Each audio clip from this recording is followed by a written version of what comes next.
அனைவருக்கும் வணக்கம். என் லைஃப்பில் இந்த மாதிரி ஒரு பெயின்ஃபுல்லான ஒரு சுச்சுவேஷனை நான் ஃபேஸ் பண்ணதே கிடையாது. மனசு முழுக்க வலி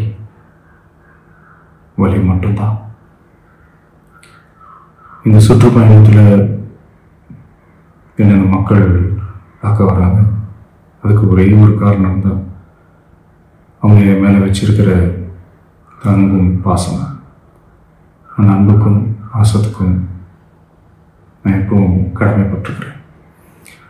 அதனால தான் இந்த சுற்றுப்பயணத்தில் மற்ற எல்லா விஷயங்களையும் தாண்டி மக்களுடைய சேஃப்டி, அதில் எந்த காம்ப்ரமைஸும் பண்ணிடக்கூடாதுன்றதுக்காக தான் அது என் மனசில் ரொம்ப ஆழமாக இருக்கும் அந்த எண்ணம்.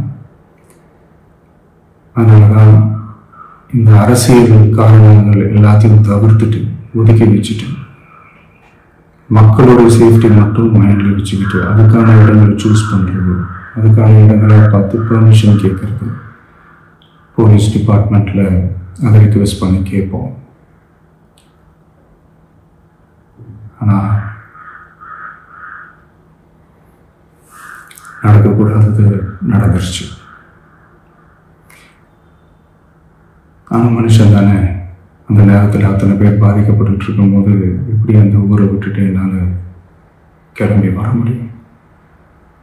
நான் திரும்ப போகணும்னு இருந்துச்சுன்னா அது ஒரு காரணம் காட்டி அங்கே வேறு சில பதட்டமான சுச்சுவேஷன்ஸ், வேறு சில சம்பாவிதங்கள் அந்த மாதிரி எதுவும் நடந்துடக்கூடாதுன்றதுக்காக தான் நாங்கள் அவாய்ட் பண்ணோம்.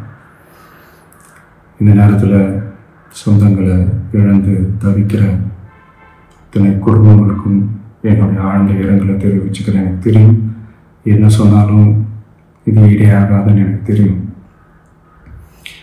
ஹாஸ்பிட்டலில் ட்ரீட் பண்ணிகிட்ருக்கிற எல்லாருமே சீக்கிரமாக க்யூர் ஆகி வரணுன்றதை இந்த நேரத்தில் நான் வேண்டிக்கிறேன்.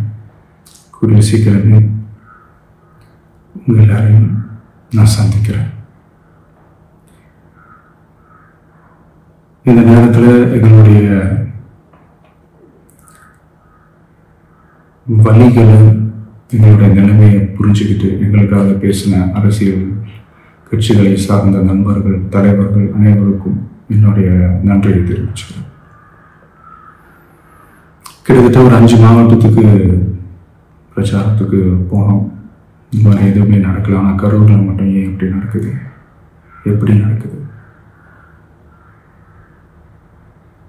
மக்களுக்கு எல்லா உண்மையும் தெரியும். மக்கள் எல்லாத்தையும் பார்த்துக்கிட்டு இருக்கிறாங்க.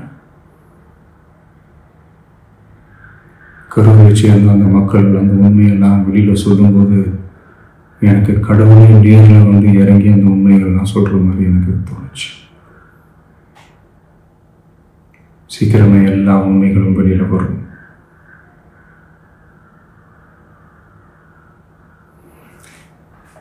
எங்களுக்கு தரப்பட்ட இடத்துல நாங்கள் போய் அந்த ஸ்பாட்டில் நின்று நாங்கள் பேசிட்டு வந்தோம். அதை தாண்டி எந்த தவறும் எங்கள் சைடில் நாங்கள் எதுவும் செய்யலை.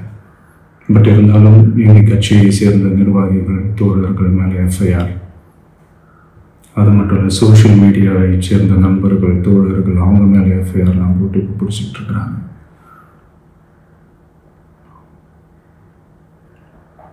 சிஎம் சார், உங்களுக்கு ஏதாவது இந்த பழி வாங்கணும் அப்படின்ற எண்ணம் ஏதாவது இருந்துச்சுன்னா என்ன வேணாலும் பண்ணுங்க.